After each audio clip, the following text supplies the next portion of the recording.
The U.S. Grains Council presents its 13th Corn Harvest Quality Report, representing the 2023 corn harvest.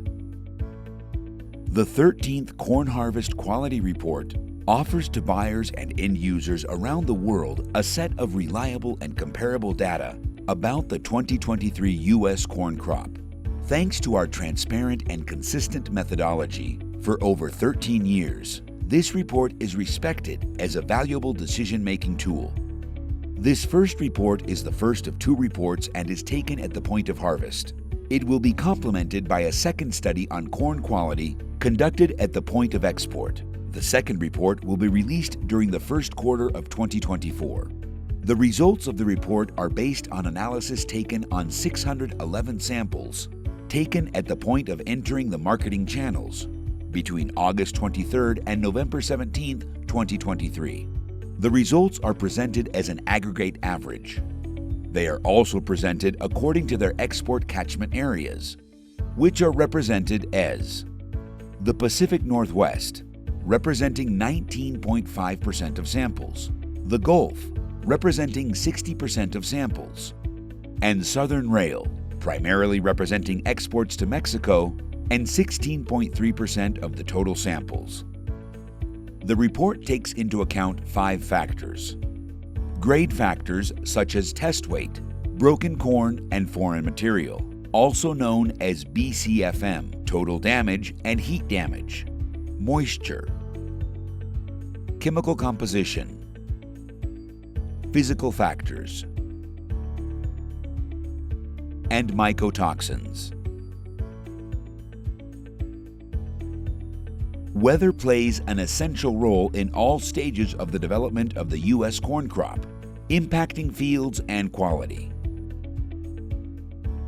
In 2023, conditions were fairly hot and dry in April and the beginning of May, allowing for timely planting. The silking phase of the corn arrived early this year when compared to the 5-year average. New genetics allowed the grains to withstand the hot and dry climates and resulted in higher concentrations of protein and hard endosperm.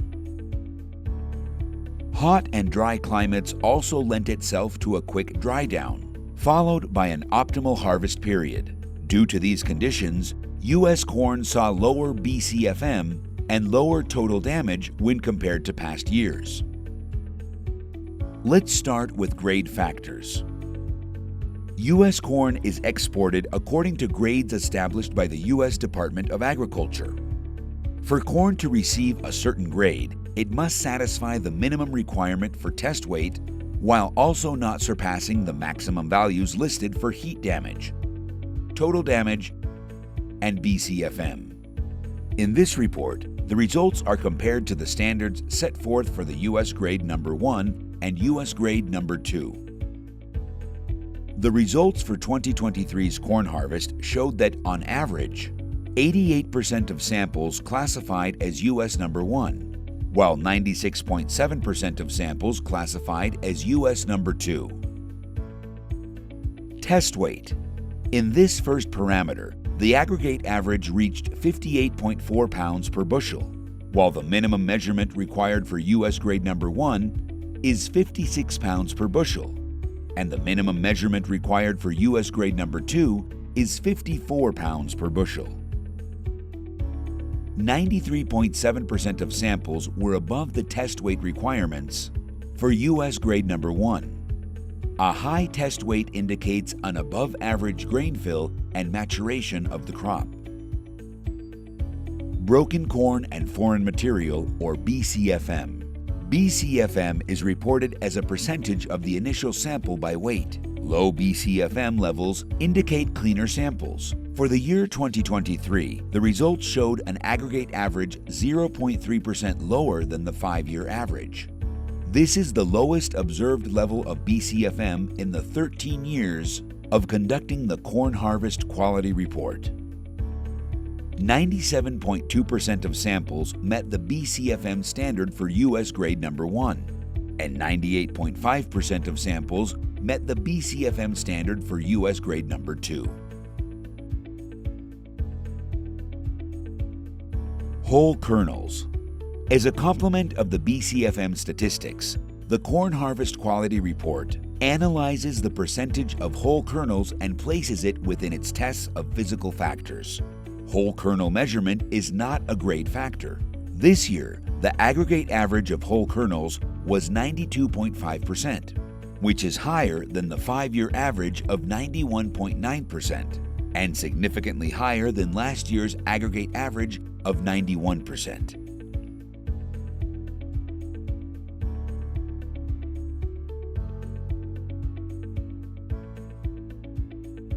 Total damage and heat damage. These two metrics make up the final grade factors. The aggregate average for 2023 U.S. Corn Harvest Quality Report was 0.9% total damage, which is lower than the observed average of the last 5 years and the 2022 report. Regarding heat damage, the 2023 report contained 0 samples presenting any signs of heat damage. This was the same during the last 3 reports. 95.1% of samples met the total damage and heat damage standards for U.S. grade number 1, while 98.7% of samples met the total damage and heat damage standards for U.S. grade number 2. Types of damage measured in total damage include blue-eyed mold, cob rot, dryer damaged kernels, germ damaged kernels, heat damaged kernels, insect bored kernels, mold damaged kernels, mold-like substance, silk-cut kernels, surface mold, internal mold, and sprout-damaged kernels. Total damage is reported as the weight percentage of the working sample that is total damaged grain. Heat damage is a subset of total damage and consists of kernels and pieces of corn kernels that are materially discolored and damaged by heat. Moisture. Moisture is not a grade factor. However, it is a factor commonly included in contract negotiation, given its implications on grain storage and its effect on test weight. The observed moisture in this year's report was 16.3%, which is similar to the 5-year average.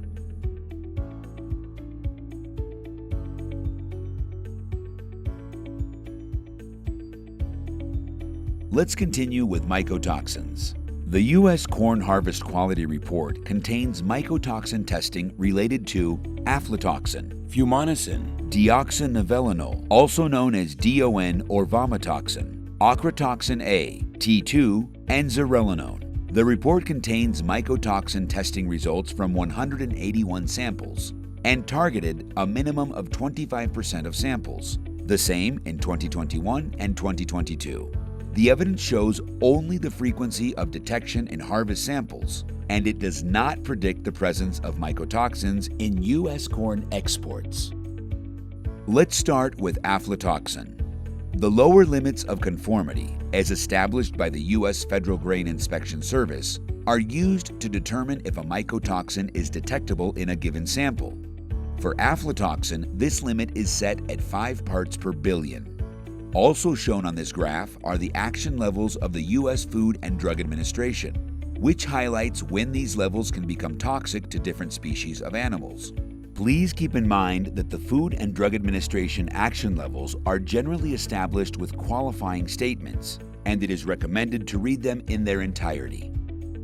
The results showed that 93.9% of samples did not have any detectable aflatoxin, coming in below the 5 parts per billion metric established by the Federal Grain Inspection Service, while at the same time 99.5% of samples tested below the FDA action level of 20 parts per billion. In general, this growing season was not conducive to the growth of aflatoxins. Looking at the historical results, aflatoxin is not historically very present in U.S. corn.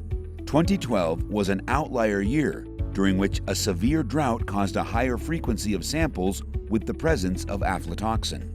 As stated before, these mycotoxin tests are not an indicator of mycotoxin presence in U.S. corn exports. However, buyers around the world can be assured that by law, all U.S. corn exports are certified by the USDA to contain less than 20 parts per billion of aflatoxin.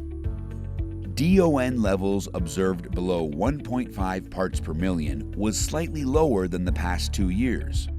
However, unlike last year, there were 0 samples that exceeded the Food and Drug Administration advisory level of 5 parts per million.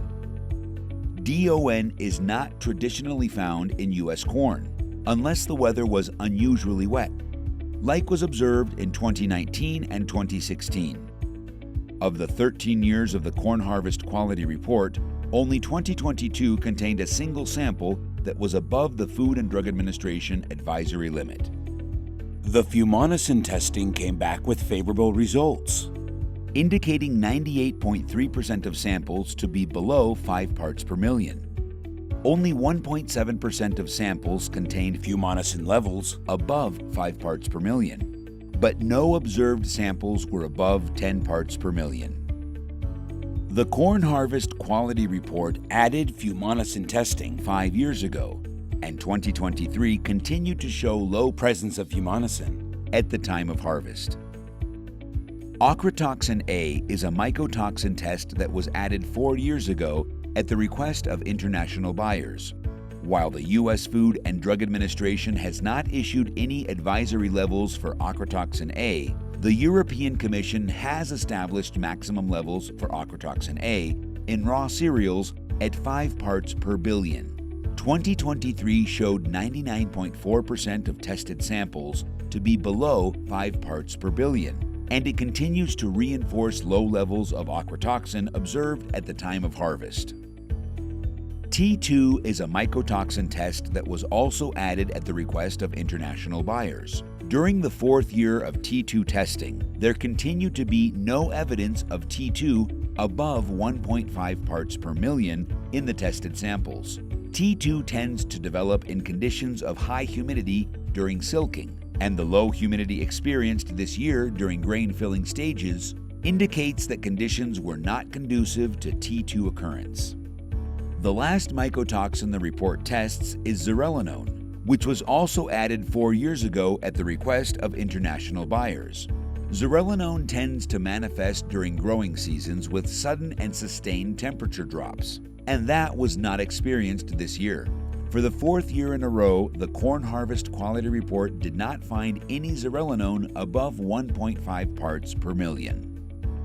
In conclusion, 2023 harvest samples were, on average, good, with 96.7% of samples grading number 2 or better, compared to 95.3% in 2022 and 98% in 2021. Test weight, protein, stress cracks, and 100 kernel weight were higher than the 5-year average, while BCFM and total damage were lower than the 5-year average, reflecting growing and harvesting conditions. The growing season was not conducive to mycotoxin development in most areas.